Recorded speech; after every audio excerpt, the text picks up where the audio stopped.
Influencers, inspiration, and Instagram. This is Earned by Tribe Dynamics. Here's Conor Begley. Welcome, everyone. Thanks for joining. As you can tell, we're all doing our best in this COVID world. You've got me outside. I apologize if you hear a bird or two in the background or a truck in the far distance, but we'll try to edit it out as best we can. But the reason we are doing this today is we have an amazing guest. Our guest is Aurelian Lis who's the CEO of Dermalogica. He has an incredible background, as well as they've made quite the progress when it comes to social data, and specifically as measured by EMV. So I would do these off of memory, but there's so many of your accomplishments, I'm going to have to read for a second here. So you're being way too kind for me at the start of this interview, but thank you. No. So I'm going to go through it. So he did his undergrad at the University of Oxford in physics and got his MBA at INSEAD. I believe that's how I pronounce it. INSEAD. Okay. Which is the #1 MBA program globally, according to the Financial Times, at least in 2016, 2017, in that range. You also built and sold your own company, which is an amazing experience. You were right in the middle of the dot-com boom and bust from 99 through 2001, and specifically in the e-commerce space. Hopefully more boom than bust, but yes, it was a bubble. It was a bubble. Yeah, and then, there's so many of them. And then you came on as the GM of Benefit after that. And tripled the revenue of Benefit, or quadrupled the revenue, somewhere in that range, in the Americas. And then finally became the CEO of Dermalogica, where you have a 95% approval rating on Glassdoor, which is quite good. Small sample size. We won't give you too much credit, but pretty good numbers. And then on the EMV side, obviously you guys made a lot of progress. So the, US, Australia, and the UK, you're plus 23%, 22%, and 61% respectively, and have grown from a ranking of 19 up to a ranking of 13 as of Q1 of this year in the US, which is really exciting. 12 more places to go. And finally, I think you've got some of the best hair in the industry, which is, I can't say the same. So although mine is it's heading the same color direction for sure. So. So thank you so much for joining, Aurelian. We really appreciate it.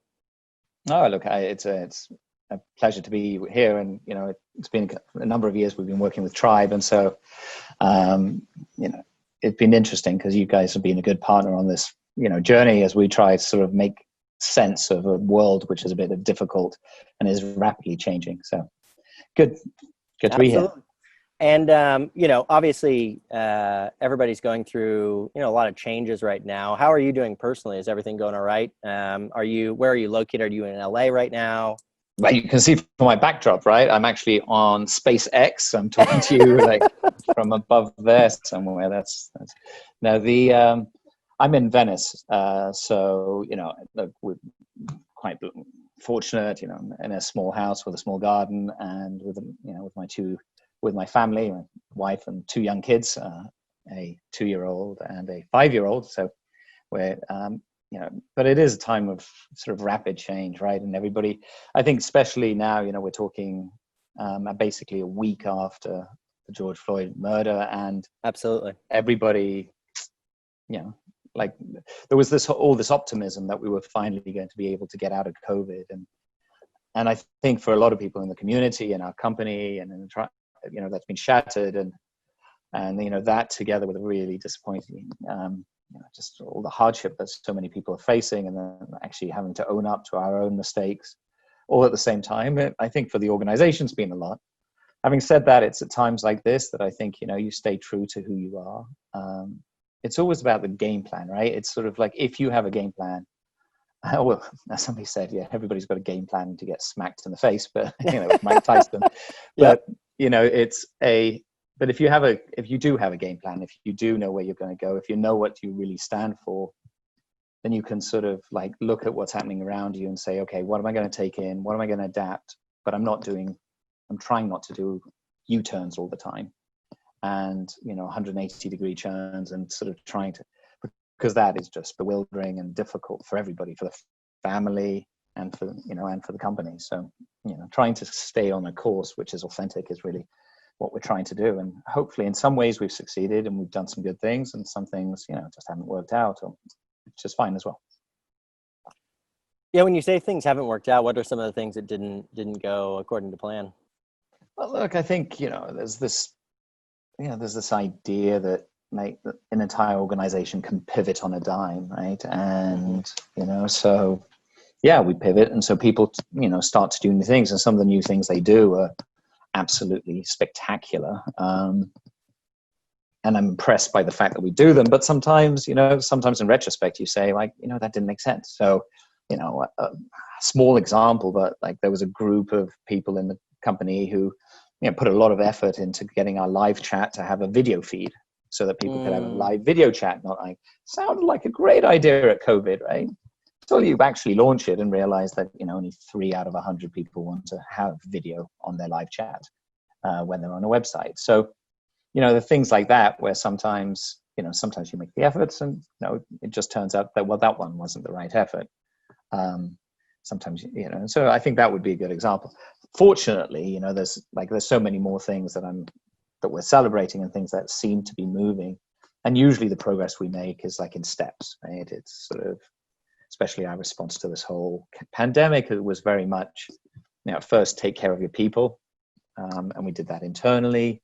We made sure that everybody knew that they were going to keep their pay throughout the closures. And then we also made it clear that we didn't want to take any government money anywhere in the world, because we felt that needed to be there for our small businesses and for our clients. So that was the first step. And then very quickly we sort of said, okay, we need the science behind this. We really are talking about something we don't. So there was a webinar with an epidemiologist, which was very powerful, and it continued to go like that. So I think there's been a lot of examples, for example, over the, how you move a step further. And then there's another step. And actually where we've ended up is a place that like 10 weeks ago, nobody would have been able to predict.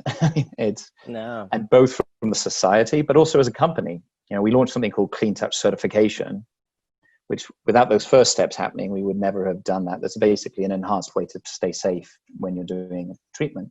We thought maybe a couple of thousand people would enroll in our class and pledge for our principles. But in the last 3 weeks, we've had 30,000 people get into this class. And it's sort of blown us away, right? So it means like a whole new thing to do now. Mm-hmm. But it's great. And that's, I think, what progress is, right? Sort of moving forward and then only seeing the new horizon once you've made the first steps. Absolutely. Yeah, I mean, I think you have to continually test, right? So continue to test, find what works, and then, invest in what works. Similarly for us, we had historically done a lot of in-person events. Like that was one of our big marketing channels. And so, you go to a world where in-person events just aren't a thing anymore. And how do you adapt? And so we ended up doing a virtual conference. And it was cool. Like what you realize is doing this virtual conference, one, you can get the best speakers because they don't have to fly in. They don't have to be in LA or New York or Paris. So you can get the best speakers possible. Two, anybody can attend across the world. So it doesn't have to be something that is solely available to a people in a specific location or with a means in which to fly out and visit that location. And so, typical event, we'd have 200-300 people. And, this one we had over 3,500 sessions, individual sessions during that time, which is, really big for a B2B company, and that's had 36 outside speakers, which was, way more than we would normally have. Yeah. Well, what I like about what you're saying is you're sort of thinking that, okay, now that I've gone to a different platform, there's some advantages and disadvantages. I really have to sort of understand that what I can't do is, maybe what, sort of the early fashion companies did when they started streaming their events. They basically just put a camera at the end of the runway and then everybody had to watch it through, a cell phone, which was not, but eventually they start moving. And the same thing, so for events like you sound like you moved in, and we did find as well, for a big event that we had to do very early on, actually just before, it was 3 days before Safer at Home started, but it was a global event. And some of the positives that you just said were true, like a lot more people could be there. But we also said to ourselves, we can't do the same thing we usually do. So everybody, if you can't get to your point in 15 minutes, you're going to be cut off, right? Presentations are now only 15 minutes. You can send backup stuff, but you can't be longer. The whole day can only be 3 hours, right? Yep. And it's not, you can't say anymore it's a 12-hour day or a 10-hour day, and with 2-hour breaks in the middle. And those were just small things. And then people started to say, okay, but what can I do which is different? And that's the exciting thing as well, right? Using everything in the way that maybe it can be best used. Of course. Well, let's get on to the kind of meat of the podcast. I'd love to start with your background. So just talk a little bit about kind of where you grew up, why you chose the kind, or how you ended up on the path that you did. So I mean, starting at the top, what made you decide to study physics, or maybe where did you grow up first? And then second, what made you decide to study physics? I read something about an oil rig at one point as an engineer, which seems quite a bit different, but maybe a little more connected than we think. Tell me about that a little bit. You're a very brave man to ask somebody who's essentially Eurotrash where they're from, because there's going to be a 35-minute answer. So I think I'll be kind and short. Look, my parents are. My mother's German. My father was born in Poland, but is naturalized British. Was born in London, and so I grew up sort of in this sort of international area in the UK for the first 8 years, then to Germany. I am half German. My wife's German as well, so I got a lot of tie into that country. And then I did studied physics at Oxford, which was a pretty interesting time. It was atomic physics and laser optics. I thought there was never anything I was going to do with any of this, because atom bombs are things of the past, and it turned out actually that in skincare lasers are actually quite useful. So being able to build your own one isn't very useful, but understanding some of what we're doing is. I really like the science, and I like the idea. Physics is beautiful because what you need to do is you've got this difficult question. You have to be able to turn it into an exact equation, and then you can solve for the equation. So I remember one of my exam questions or something at one point was something like, how much warmer is your plot of land because of the radiation from the sun via the moon? And it's like, it's a bit of calculus and stuff like that, but it's an equation, and there's actually an answer. Yeah. And this idea of actually having an answer, I think, is a very satisfying thing. Maybe it's a similar thing you get in sales, right? It's you actually get the sale. Because somebody says, yes, I want to buy your product. Yes or no. It's definitive, and that's a very rewarding thing for me, I find. And so, that I found was a really exciting thing about physics, particularly. I like the science. So my first job was working for a company called Schlumberger. Ended up going offshore Bombay and working in a training camp in Egypt during the first Gulf War. So it was a bit of hair raising at some point. It was a beautiful organization, though, because it was very local. It was rooted in local communities. And in any country you went to, you were more likely to have a local manager. So it wasn't an oil company where all the expats were sent from America, for example, or from Europe. And that taught me to have a sort of deep respect for some of the people I worked for. There was a manager I had at in Bombay, for example, who had studied at this IIT, which is one of these prestige universities in India. Absolutely. He's probably from a technical the perspective, best manager I've ever had. And, well, I mean, if you look at, from a technical perspective, but also just. Sorry, go ahead. You go ahead. But also from the way he managed people, like the people, his ability to sort of think ahead is like, wow. As a kid, I was like, oh, that's impressive. No, I was going to say, if you look at the CEOs of a variety of these very large, both technology and non-technology forward companies, a lot of them are coming from those universities in India. I think there's one small town that birthed the CEO of, it was like Microsoft, and like 3 or 4 other just massive companies from one small kind of village in India. It's pretty cool to see talent from around the world. And I think having that experience, like you said, of, all these different people. It's a really important thing early in your career as well, especially if you come out of one of these nice universities like Oxford or Ivy League or something, it's possible. You can easily be snotty about like, oh my God, I just lived in a universe where we knew everything. And then you sort of, but going out into the field, like literally 3 months after finishing college and just realizing, there's all the rest of the world knows it. And in some things, they know it so much better than we do.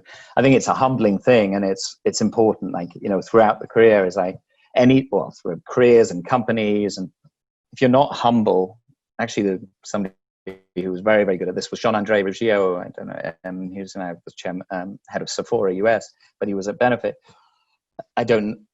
one of his key missions was to keep the company benefit humble as it had this meteoric growth.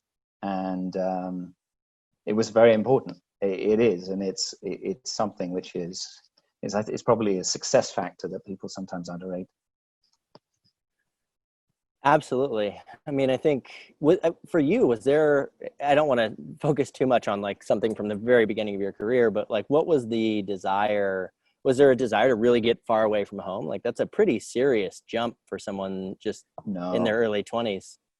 No, it was just no, I left home when I was 15. So I just turned 16. I moved by myself to Paris, which was a very decadent place to be. I was very lucky to be able to sort of do that. And, so I'd left home so early that it was more like an evolution of like, okay, living in a different capital isn't a big enough challenge. Let's see if I can live halfway across the world as well.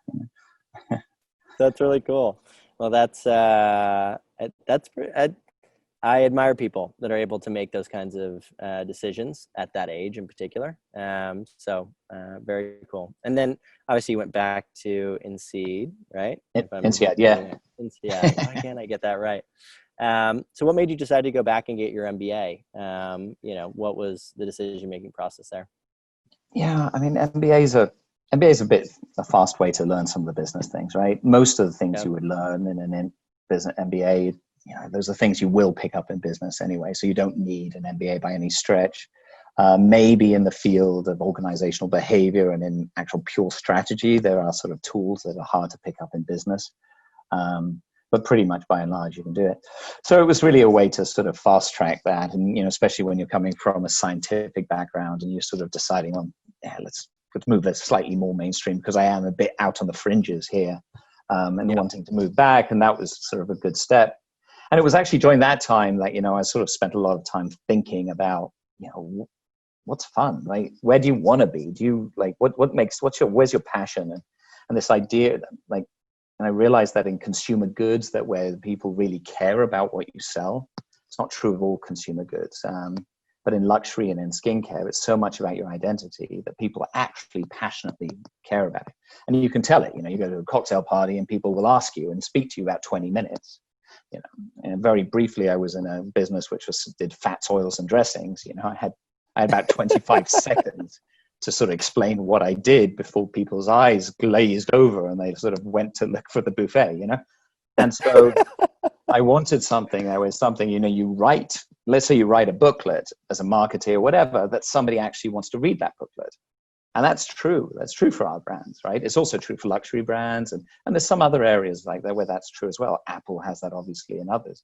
Tesla probably, But there's a lot of brands, Clorox, nobody's reading it, nobody's reading anything on Clorox in that way. So that's really what sort of then drove that choice. And I was lucky to be able to land a position at Elizabeth Arden at the time. And, we had a lot to do. It was an exciting time. Ran the duty free. It was actually an interesting pipe because the duty free was ending. So it was like an ending in the way of into European, but before that, it was obvious that when you left the UK, you were eligible for duty free on a flight to Paris. But when people said, hey, actually, it's a common market, they sort of said, okay, we might have to get rid of that. So there was a lot of work to get the company and the business and actually the industry ready to sort of say, what's the new future going to look like? Well, we don't really know if our customers are still going to be interested in what we do.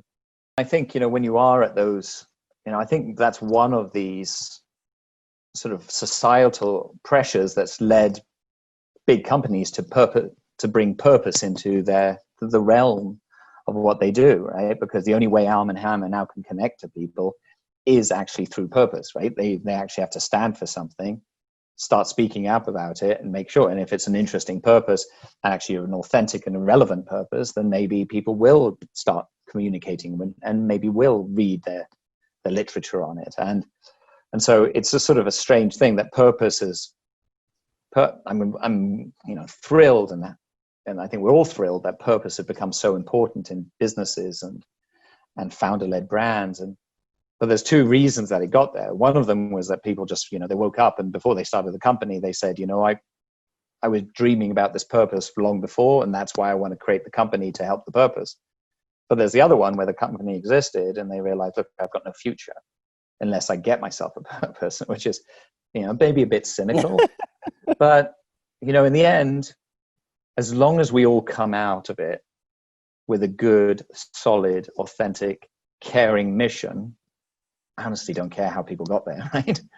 If Arm and Hammer, Arm and Hammer are doing good things in the world, I'm not quite sure what they're up to, but if they're doing good things in the world, I'm fine.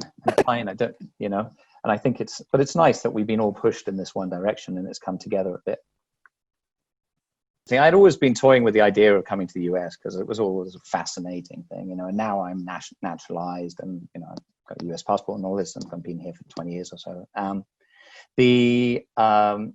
So there was that as an interesting, but essentially it was a new business, and it had this unique thing that until then all catalogs had always been geared at the parent, the Sears Roebuck catalog. And this was the first catalog that said, hey, why don't we focus on the younger generation and write in a way and create a catalog in a way that they will be interested in. Fortunately, by being quite astute on actually realizing who the first customers were, we realized it wasn't actually the target group we went after, wasn't the right target group of Delia's, but it was their younger sisters who were really gung-ho about it. So we really, so it was sort of slightly aspirational in that it was targeted to college students. And then basically most of the customers were those younger teenagers, let's say, who everybody until then thought, oh, they're never going to buy anything online. They're never going to buy anything on a catalog. They haven't got access to a credit card.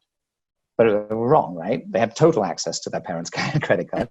And they also have, and they did it. And, it was incredible where these catalogs would, arrive and the kids would take them to school and they would talk about them in school and they'd circle the things they wanted. And so that was it. And so in April of 1999, together with a bunch of people, there was only a small group. There was about 25 people, I think, when the company went public. Well, it was the second part of the company to the internet assets of that company went public, called iTurf. And so I came over for that. It was interesting. It was a small group of people. Okay. Average age was 25. We had $1 billion valuation. I guess we'd be called a unicorn nowadays. At those days, you didn't talk about that, but we raised about $110 million. And then set out, we only had $2.5 million of revenue. So we set out about, for building a company.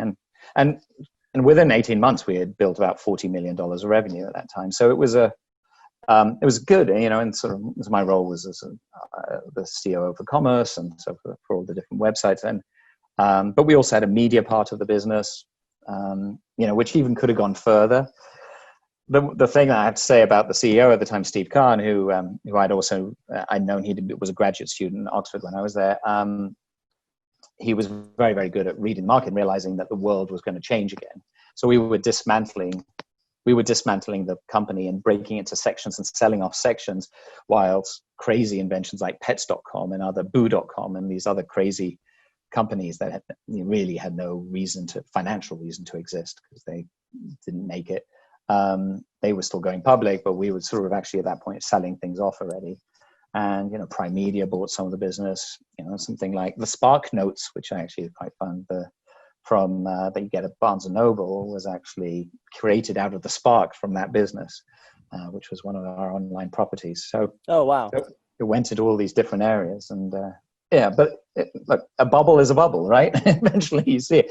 And, but it's also, it was a time of change. And it's interesting that when you're in the center of the bubble, how fast everything develops around you. And maybe we're in one of those times now, People often talk about how so many inventions happened in the Second World War, First and Second World War, like penicillin and stuff. There's this leap change in technology. You're definitely seeing it. Then in the 1999 bubble, I remember having discussions about, the first company to get out of saying, hey, we could have a wish list, right? Or we could have a persistent shopping cart. And, we were coding our own stuff. Some of the other people were using some of the outside software. Yeah. But basically within 6 months, everybody had it, right? So that difference of 2 months was a big deal.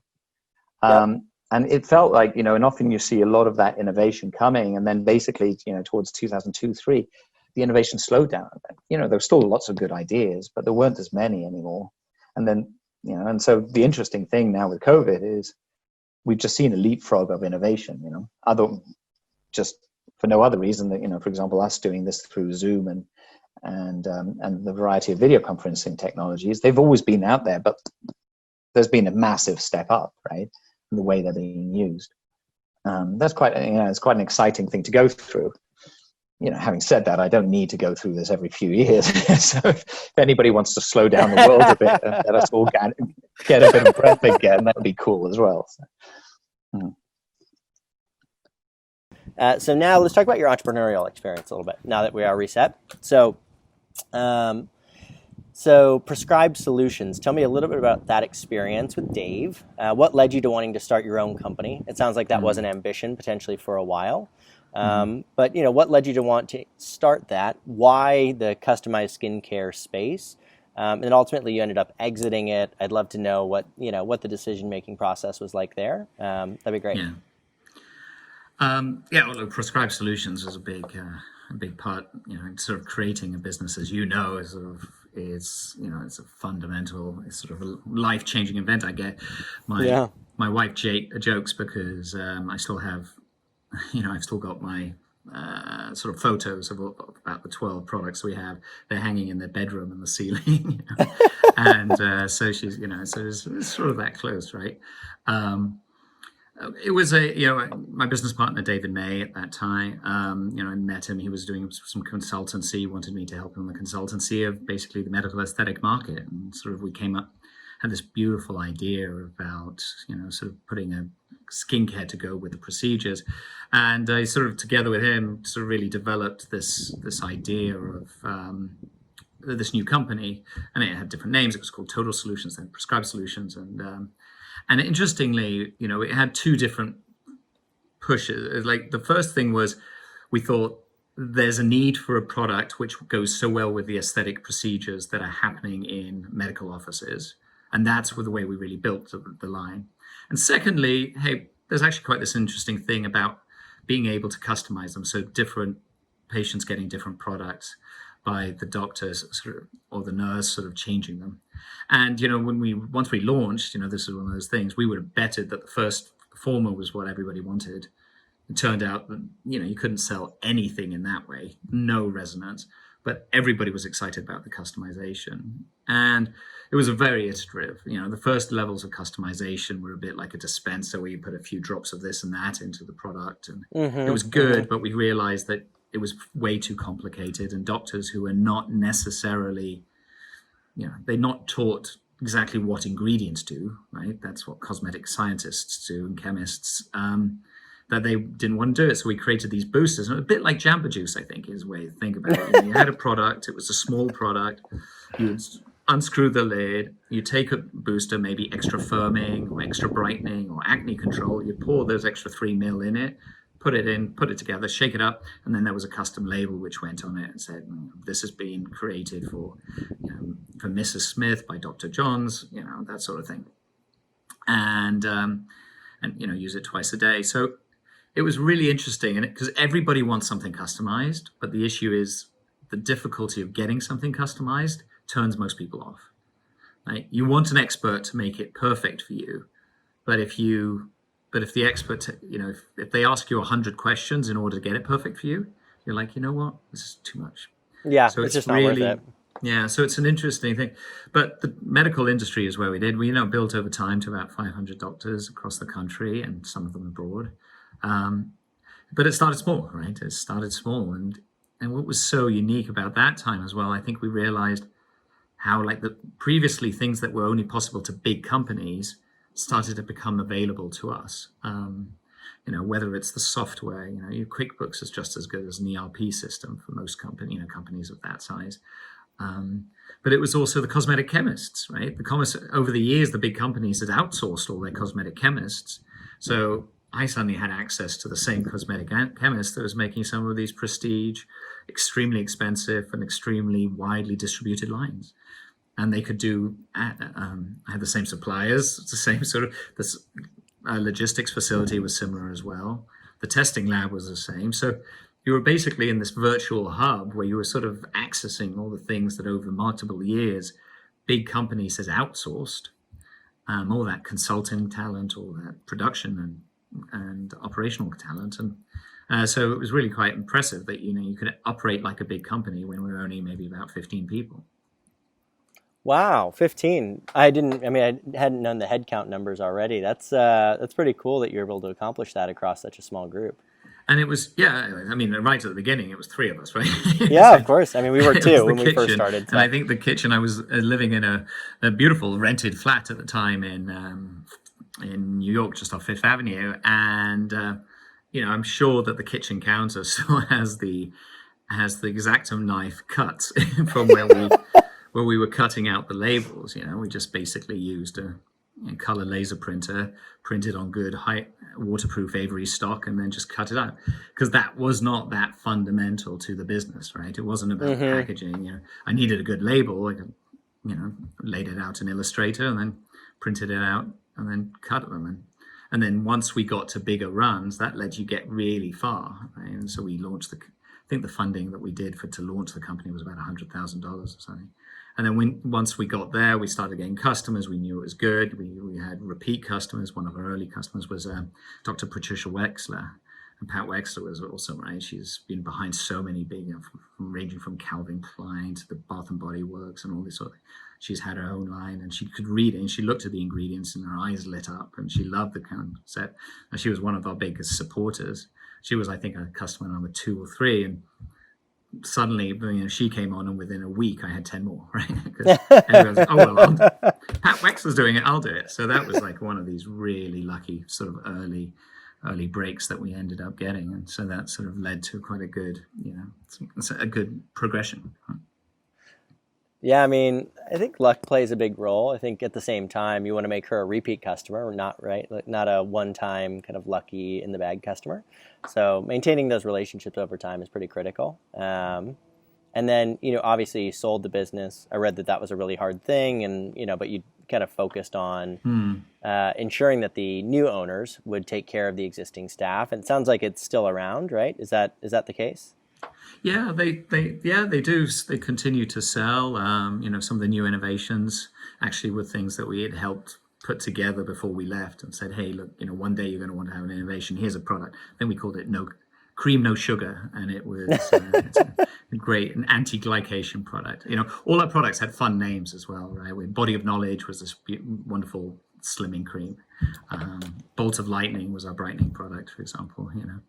And so but the new owners took it over and ran with it. It's Ferndale Labs. It's sort of a pharmaceutical company out of Ferndale, Michigan. So and a lot of our some of the salespeople who used to work for us went on and became salespeople of the year, or sort of in the new bigger organization, which was good. And that transition, we needed scale at some point. We needed much more scale, and the people who were willing to give the funding for the scale wanted to own the business. So that was sort of the way that what really pushed us to make the step and say, okay, it's time to do that, and then move on. Not easy, but it was a good step. For sure. Is that what drew you to Benefit after that? Was kind of seeing what does a business that exists at scale look like, and kind of pulling those levers? Is that what drew you there?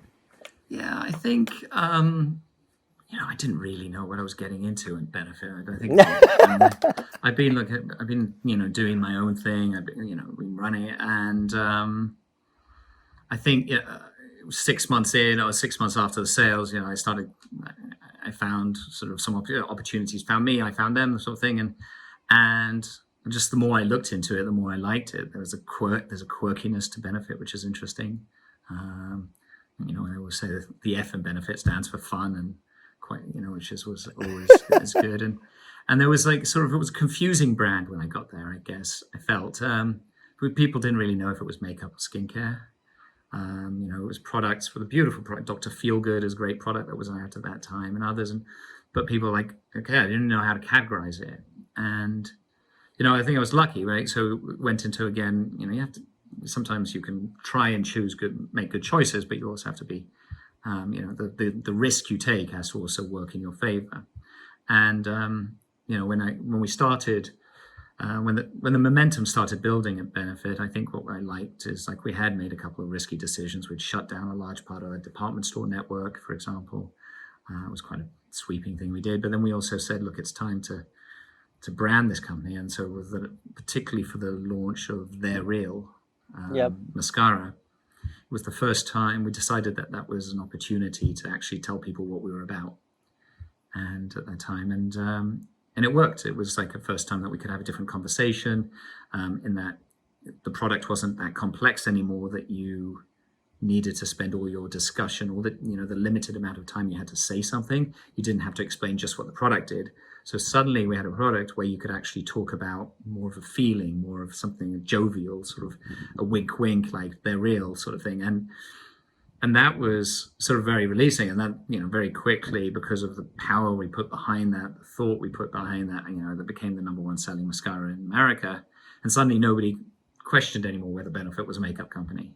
And it was like, we weren't the categories, so we didn't have these debates with buyers, like who's your buyer, went away. And so fortunately, it was a lot of good follow-up and a great team and some of the very early social efforts as well, right? Which a lot of people were involved in. But you had to have that edge where you want to do something amazing. And I think most entrepreneurs have that, right? They realize that if I'm just plain vanilla, I haven't got a business. That doesn't work that way. I can be plain vanilla in a big company and probably get away with it. In a small, and Gene and Jane Ford, the founders of Benefit, I love the story, for example, they had a store, there wasn't enough traffic. So, they take some chalk and they do an outline on the pavement as though somebody died there, and put some sort of rope around it. And when everybody walks by, my God, what's happened? They basically say, no, this is awful. But you know what you should do? Do you know this product? And then walk them into the store. So it's like that craziness and fun, and sort of like and surprising people with fake it's and stuff. And I think that's still true, and it's still true in the internet. And to do it in an authentic way and also a respectful way, that you're not insulting, you're not insulting to people who you shouldn't be insulting to, and all that sort of, but still not losing your edge. Was a very a good formula in the end, and it was true to the business. It'd always been true to the business. I mean, Gene and Jane Ford, when they got the CEW award, they sang their acceptance speech, right? Oh my gosh. So not a lot of founders do that.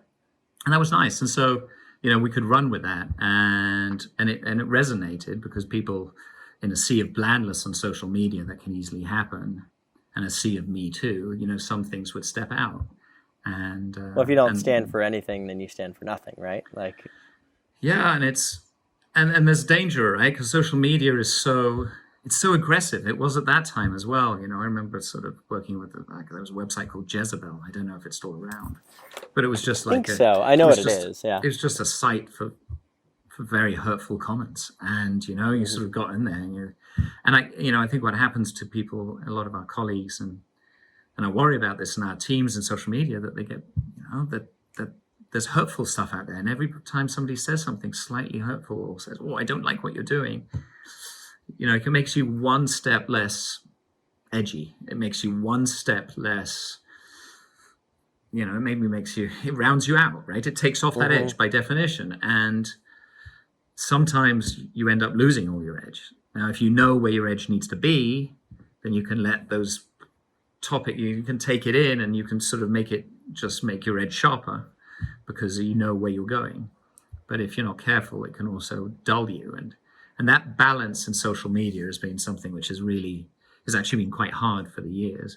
And maybe one of the things that the big company has eluded big companies, and less so the small companies who've got less, maybe have a different risk profile. And maybe why some of the small companies end up suddenly coming out in front. I'd never heard of it described that way, with the kind of the dulling of the edge, right? Like these, because you do, as a business, we've been in business for, I think, coming on 8 years. And there's times where people challenge you, and times where people disagree, and times where people get very aggressive, whether it's in, social media comments or an angry email or whatever. And, the tendency is to say, hey, let's never let that happen again. right? Let's make sure that we put policies in place that somebody never gets this upset again. When the reality is that it could just be that, their values or their views don't necessarily align with yours. And that's okay, right? It's okay to have different opinions on things, even if those opinions sometimes are expressed really aggressively. And I think you have to also foster, the important thing in an organization, which we try very much, is to foster a place where the teams feel okay to tell general manager, sort of me and others, I don't agree with this. Yep. I think we shouldn't do this. And then we still have, so because otherwise you're also, because it's very easy to have so much edge, you haven't got, you're not listening to anybody either, right? Yep. And if you want to be risky and if you want to push the edge and push out and push the envelope, not the edge, but push the envelope further and do fun things and creative things, which have a unique view,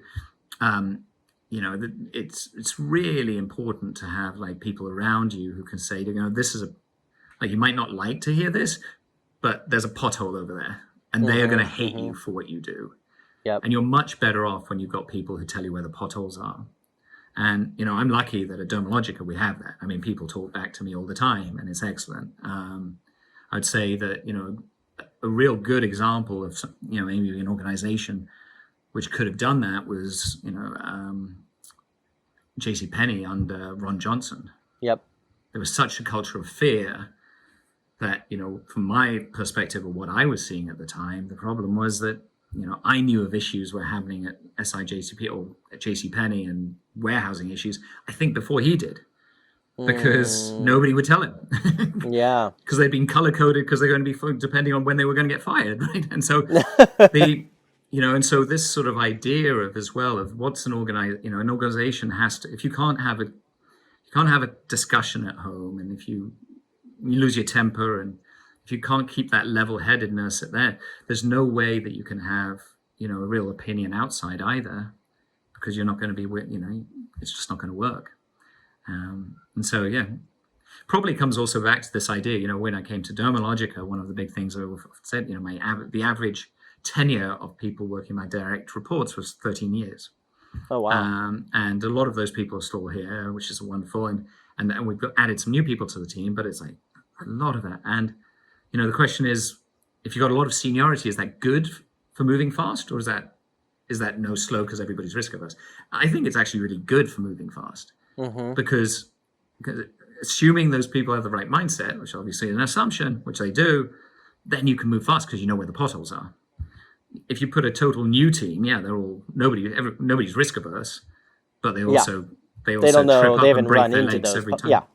Yeah, absolutely. It's funny. I don't know. I appreciate the way that you describe things. I think the idea of potholes is just a really good one. We also, not tenured of 13 years, but a lot of our senior team has been with us for quite a while. And so you can come in and say like, hey, we should do this. It's like, no. Like, we've run into that before. This was what we learned from it. It actually goes back to, let's move forward. I was going to talk about kind of how I have to imagine the department store business for Benefit was fairly big that you decided to move on from, which is a big decision, but I want to move forward. Let's talk about Dermalogica a little bit. Obviously coming into move, a fabulous brand. And if you haven't used it, use it. It's incredible. This is the way your skin will look afterwards. It's incredible. Absolutely. I don't use it, so use it to look like Aurelian. So tell me about that. So you came in, obviously new brand, exciting brand. Coming into an existing management team is difficult, like you mentioned.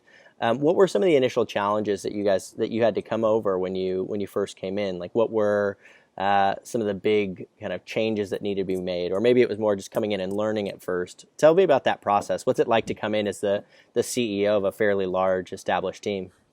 I think the first thing, as you start as a CEO, the point is, again, you have to have a point of view. Right? Within a day of getting there, people are asking for your opinion, and if you don't have a structure, if you don't have something that sort of the way you like to work, be it in the way you like to have your P&L meetings or the way you like to see the results of the previous week, it's very disconcerting for people, right? So sort of having existing systems you can go back to and say, no, I've got a very clear view of where, like how I'd like to gather my information, for example, is an important thing. When you start to, so that sort of helps with some of the first days. And look, I mean, in the beginning, you have to listen. And Dermalogica is fundamentally started out as an education company in like 1983, right? So for 3 years, all we did was like teach skin therapists how to improve the quality of the treatments they were doing. And it was only after 3 years that we needed products to go with the teaching, and that's when Dermalogica was created. Mm-hmm. And so that sort of therapist education led is still so huge for the business.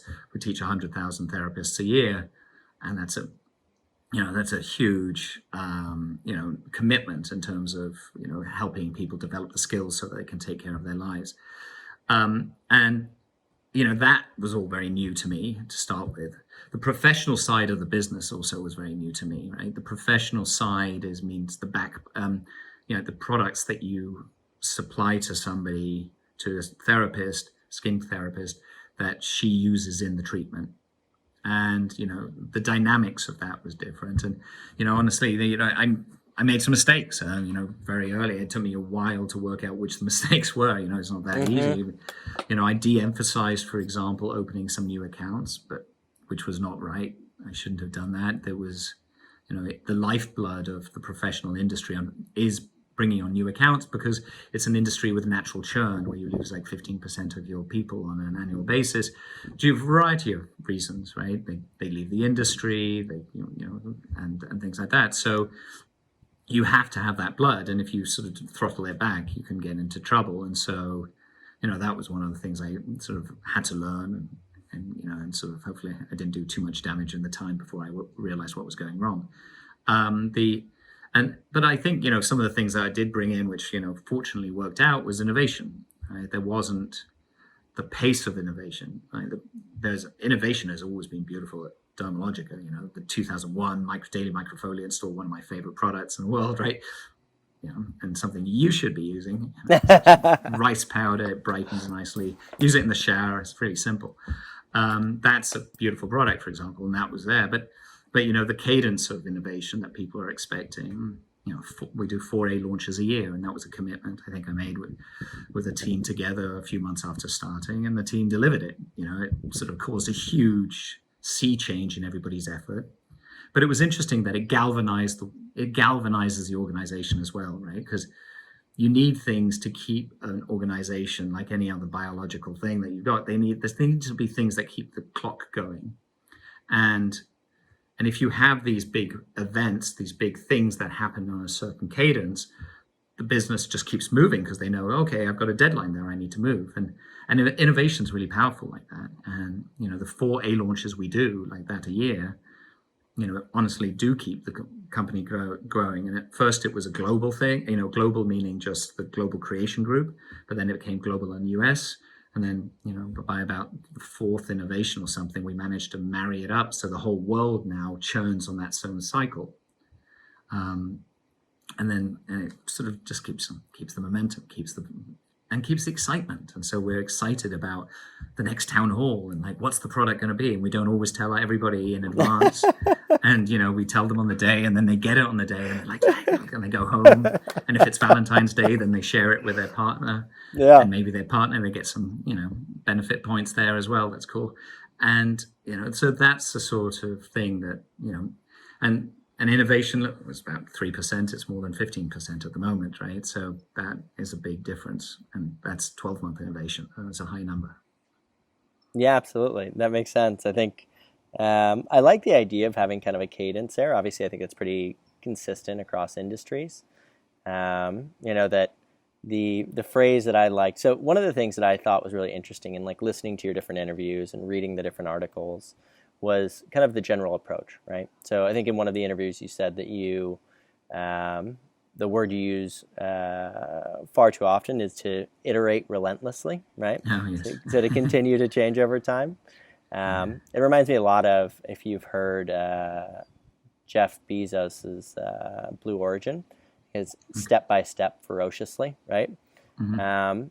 Talk to me about that. Like what caused you to, why do you say that all the time? Like what has led you to that being the conclusion that like this is the way that you should really operate if you're trying to run a business. Talk to me about that kind of concept. Well, I mean, we started by, the origin of it actually came from starting by realizing that some things we need to refocus, whether it was like focusing on sell out more than sell in, or making sure that account managers were getting, that were in the organization. And so people were taking care of important clients, and that was very clear whose responsibility was. And once we started sort of defining the ways of working, we realized that, it needed a framework. And we created something called the guiding principles. And there's 5 of them. And one of them is actually iterate relentlessly, which is really because we have this idea that we want to go into all these new areas.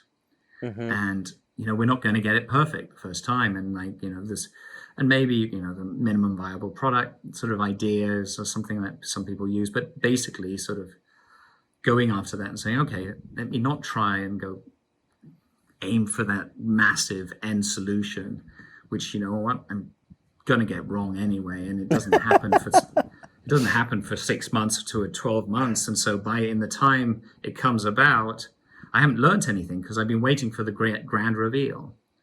I have to say that there's with time, though, we've actually adapted. The iterate relentlessly is still true, but there's 2 things that are adapted there. One of them is we've changed it to compare relentlessly.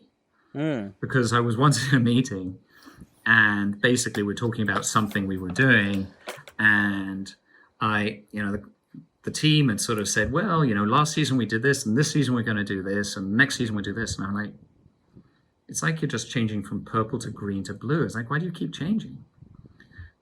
And they looked at me and I said, well, you told us to keep iterating. It's one of our principles. And I was like, yeah, but you're meant to be comparing and making it better, right? And so I realized no, I haven't been, it wasn't quite what I was. So we changed it to compare relentlessly, which is, okay, throw two items out there, see which one's better, move forward with that one. Throw another 2, and by comparisons, you basically have a test, and somebody has to make a decision, which is important because it's very easy to launch something and not have to make a decision.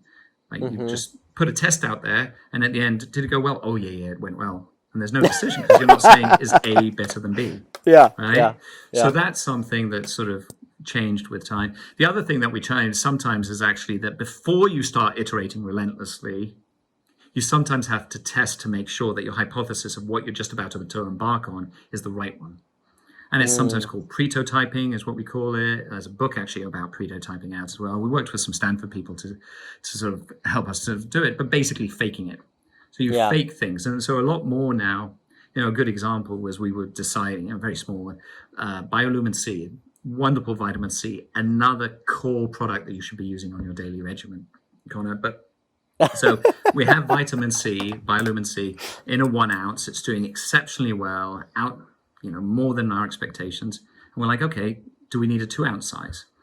And there's a bit of a debate. It's going to be $139. Is that too much? And that's what we did. We just faked it, right? Before we spent 4 months developing this new bottle and having it made and all that sort of stuff, we went out. We just started selling it. And if somebody bought it, this only happened for 3 days. If anybody bought it, we'd say, look, sorry, we're out of stock. We'll send you 2 of the small ones. And we'll give you a GWP for free. So everybody was thrilled. Anybody who actually bought it that day was happy. But we had actual numbers of how many people were going to be willing to buy this one. And we just faked it for a day. So that's another part of this iterate. Because once you're into the iteration, you're not going to let go of your baby anymore, right? No. It's like it's my You're too precious. attached. There's a sunk cost feeling. Yes, exactly. It's like, I'm not going to do it. It's my precious, right? We're in the Hobbit here now, and then they're gonna. And so, in order to make sure that somebody's precious is actually precious, you need to make sort of get rid of the real stinkers of the ideas earlier, and then maybe sort of help shape your thinking earlier, and then once you've embarked on it, you still don't know where the hell you're going to go, but you can keep iterating, and it's fun. It reminds me just a lot of, I feel like that's a skill that you learn as an entrepreneur, right? Because you have to do tests constantly because you don't know what's going to work and what's not going to work. I think you'd really get along with this guy, Moyes. He founded Native Deodorant. So he sold it to Procter & Gamble for $100 million within 2.5 years. And the thing that I really liked that he did, and that I think e-commerce enables, or direct-to-consumer e-commerce, is they did, I think it was 24 formulations in their first 18 months. And so then what they would do, right, is they'd say like, okay, and I'll tell you, so they say, okay, here, we're going to use this 1% milled whatever in this, and 0.5% in this, and then they'd sell it and then watch repurchase rates, right? Like, what are the repurchase rates? Because when they first released the product, their repurchase rates were around 25%. He's like, that's too low, right? We can't make it work at a 25% repurchase rate. And so they just kind of changed and changed and changed formulations until they got to about a 50% repurchase rate, which doesn't sound like anything wild, but it doubles your efficiency for every marketing dollar you put into it, which is a big deal. And I think that's sort of what you just described there is a very modern way of getting consumer sentiment, right? Which is what's interesting, because this danger with all this data out there is that I just focus group myself out of existence. I ask 300 people, what do you think? Do you think this is better than this? It's dangerous. Does it really work? Do people just tell you what they want, what they think you want to hear? And is their opinion that good, right? Steve Jobs didn't sort of throw the two versions of throw the iPad onto the or the iPhone onto the market and say, I wonder, if the focus group likes it. I mean, he sort of had a vision and went for it. And I think this idea of but you do want to get consumer feedback, and so having variations and actually, if somebody puts their credit card on once, and if they put the credit card on twice, which is what you're saying they did, that's good data, right? That is exceptionally good data. And I'm glad. I mean, it sounds like it worked, right? 100 million sounds good. Yeah, I mean, it good to worked hear out about well. entrepreneurs. It's a super impressive company. The other thing, I think the reason that you reminded me of him was the labeling, right? So they did, it was always the same label, and they could basically print them themselves, but just to do really small batch runs, testing different varieties, it was a big part of their success early on. That's coming back to the prescribed solutions ideas, but not only did we make the labels, but we also inkjet printed the sales brochures, because I didn't need that many sales brochures. Really. So on my inkjet, overnight, the thing would be coming out, you cut it out, you fold it, and you walk into a meeting. So basically, the first ones, literally, there was only one ever version, and it was given to the doctor. But you could see, and then they'd read it, and they'd come up and they'd say, what's this thing on page 5? That picture doesn't really look, that doesn't look like a good study. Is that right? And then, but because you haven't sort of taken the big company approach, which is I'm going to order 5,000. By the sales call you have 3 days later, you've got the new version. And so by the time you get, I think we probably went through 18 versions of our sales literature before we did the first run of a couple of thousand. And so when we didn't lock ourselves in until a bit like this, you'd done many things. Absolutely. So the challenge in our companies now is, how do you do that when you're running, we're about 1,200 people, but we're 5,000 people in the Dermalogica tribe when you include the distributors who are dedicated to Dermalogica. How do you keep that going in a business, and then where you now have to sort of communicate to people, is this an alpha and a beta, or is this the final thing? Do I want feedback, or is feedback passed? So you have those sort of additional things when it's on a grander scale, but it still doesn't mean it's less relevant. So one of the things that I've noticed about the different businesses that you've been at, whether it's Dermalogica, Benefit, with your brow bar, Prescribed Solutions, is that kind of service and product are almost always intertwined.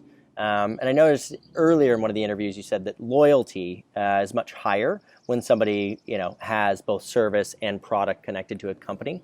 Obviously, the service component tends to be kind of lower margin inherently. And I know it's not the same at every company that you've been at. But talk to me about your philosophy there, because it just seems too consistent to be an accident. I mean, you have to think of why why a customer wants to spend time with you, right? And it's services, this rich experience that people are expecting now from a product. If you add a service to it, is much richer, right? And there's this loyalty in services, indeed, because things change, right? when your skincare, you want a skincare routine, and it's like eating well. It's good, when you've eaten well, you're feeling good for a while. You stop eating well after a while, you sort of lose the effect. In services, it's much the same. It's like you have the good service, your skin, you got that extra pep in your skin, and yes, and then with time you say, it's time for me again, right? And so that's causing loyalty, and and the products there are a bit of a souvenir as well, to remind you every morning, oh yes, maybe I should go back to get another facial treatment at the Dermalogica skin therapist. I also but there's many ways to see it. One of them is, so there's loyalty of it, but at the same time it's also strategically, I just don't think there's going to be businesses offline which don't have a service element. Right?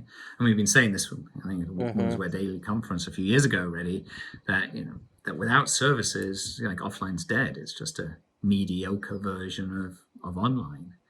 And this time that we're in at the moment is particularly interesting from that perspective, because all the big companies are basically finding that the way to get back into business in their physical locations is by stripping out all those service elements that are the sort of reason for them to exist.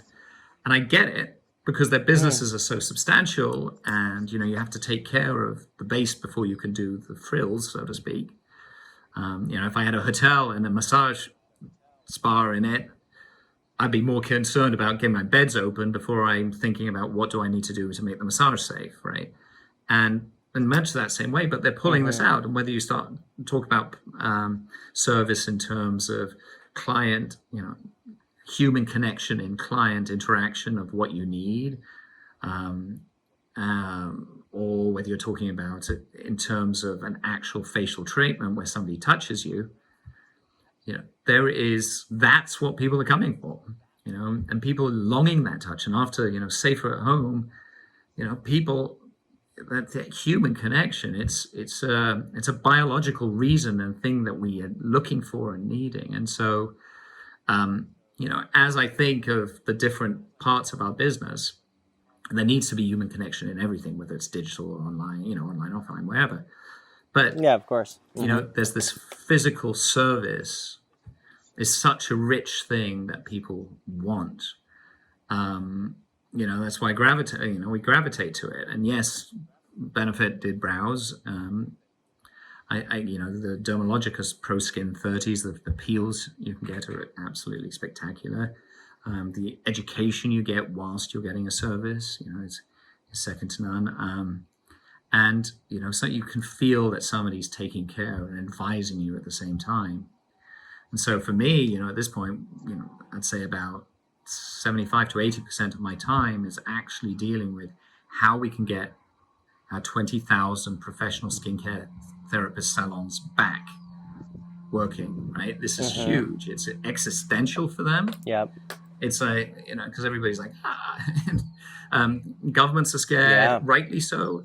And so that's, what I right at the beginning, I talked a bit about clean touch certification and this idea of, okay, what are the principles? And if I follow those, I can actually do it safely.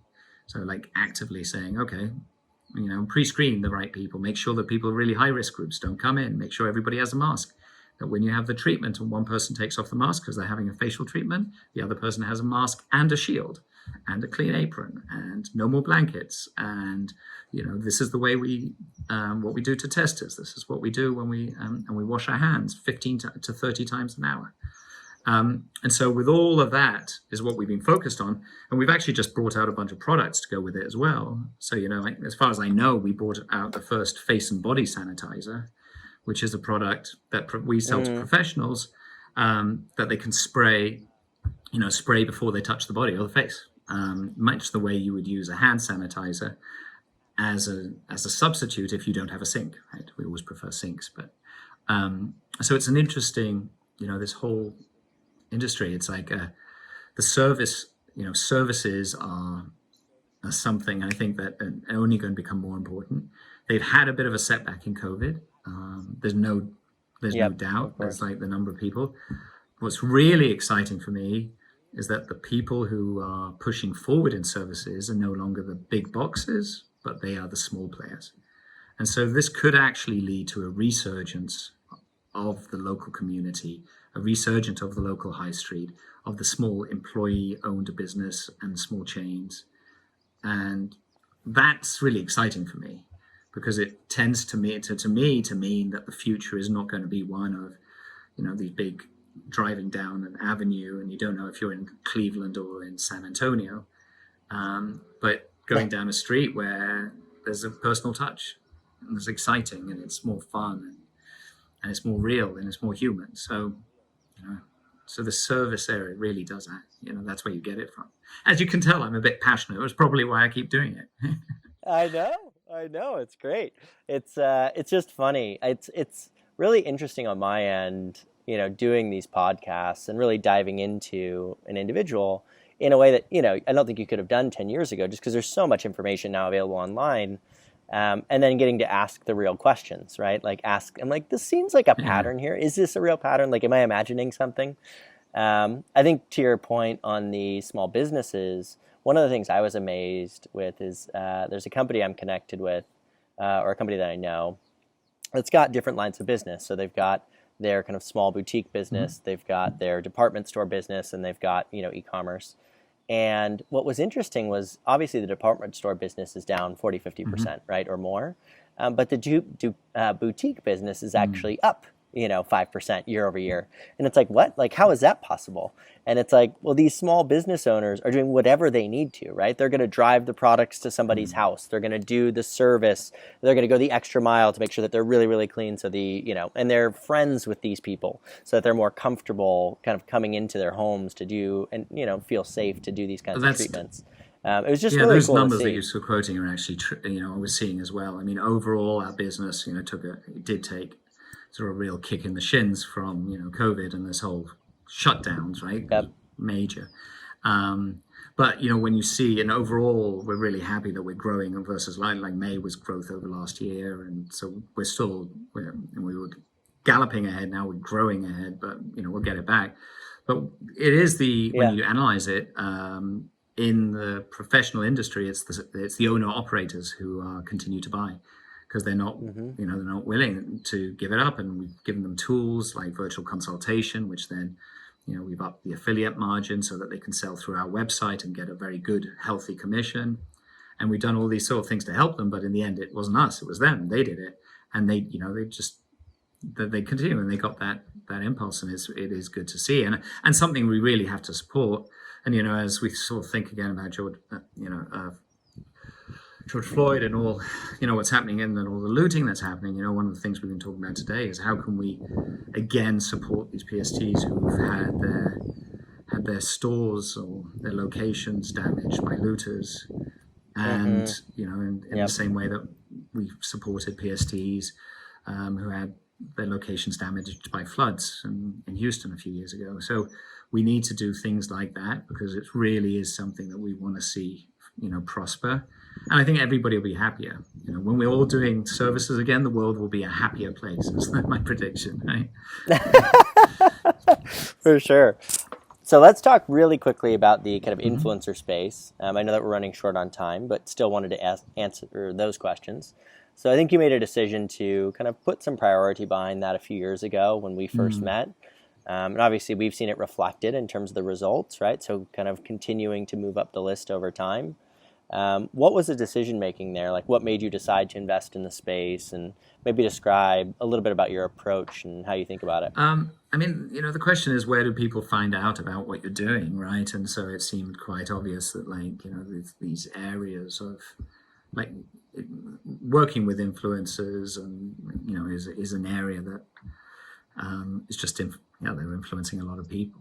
And the difficulty, I guess, was at first to understand really sort of the noise and the hype, and some of the tribe work that we did was basically like, look, I need to quantify something. Before EMV existed, it was it was a bugger of a decision, like, did that work, did that not work? I think as we move on and we keep going and sort of seeing the influence, there's always this question about what your message is through the influencer, as well as the reach, right? And that balance has been hard. We've got experts who deserve to have millions of people listen to them when they talk about skincare. They know everything. They can explain it. They're incredible, but they don't have the reach, right? Because that's not their business. That's not their business. Yep. That's not the way. Yep. And we have some, and the inverse. So it's like, how do you bring those two together is really what we've done. And we work with influencers at all different stages. Everybody talks about authenticity. I think that's true. I'm a bit cynical. Some people talk about authenticity, but then say they won't get out of bed for without somebody writing a check. I'm a bit concerned about how they're defining authenticity, right? We've done things over the years where we basically try to find people who were really gung-ho about Dermalogica, as they should be, before we approached them, or before they knew that we had any program like this, and then try and work with them so that there is a base level of when they're talking from the heart a bit more than talking, they've just been introduced 2 weeks ago or something like that. So it goes. I'm glad that we've risen the ranks. I think the real interesting thing for the next generation is look, we're a brand of expertise, and what does consumer education look like? And the issue with all this information on the web is some of it's excellent, but some of it is really shoddy, right? And somebody sort of gets, of course. Sometimes people get this thing that they believe it's circumstantial, it's not controlled. It's like, and then they grab onto it, and maybe it's the effect on some part of nature of a certain ingredient or whatever it is, and then they just grab onto it, and then that starts perpetuating itself as science. And the world isn't flat, and their comments aren't right. And so it really is important and exciting to sort of say, okay, let's bring the expert back into this, and what does expertise mean?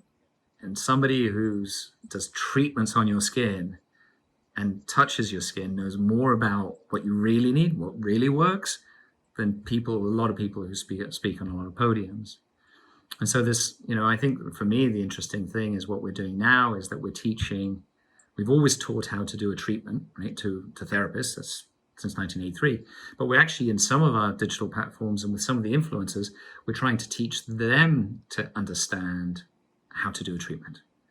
And maybe even have them do a treatment on a friend, or do a treatment at themselves, because it's DIY time, right? Everybody's baking at home, that sort of thing. And it's interesting that, like, when those conversations, the amount of education that goes across and people start understanding because they had to do it once on themselves is quite phenomenal. So, so for us, some of the influencer work is moving towards more of this consumer education, which is a bit of a shift for the company away from the purely therapist education that we did in yesteryears.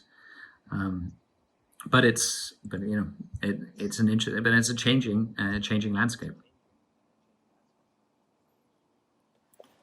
Absolutely. Well, I don't want to hold you any longer. We've had you for a very long time, longer than we should have been able to.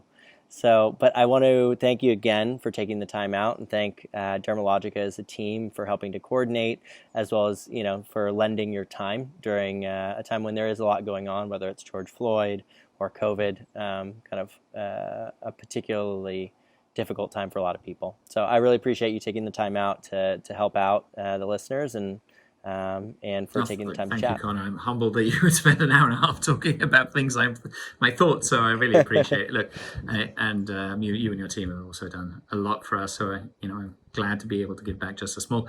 And hopefully this will be interesting. And please, for the listeners, whether you realize there's a break, it's probably because Conor sort of cut out something particularly outrageous that I said. So.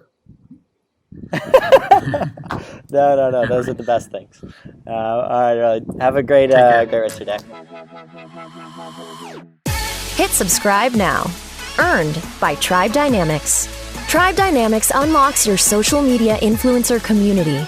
Our platform not only tracks and measures your best influencer relationships, but discovers new influencers to grow your business through earned media. Get started with a demo today at tribedynamics.com. tribedynamics.com.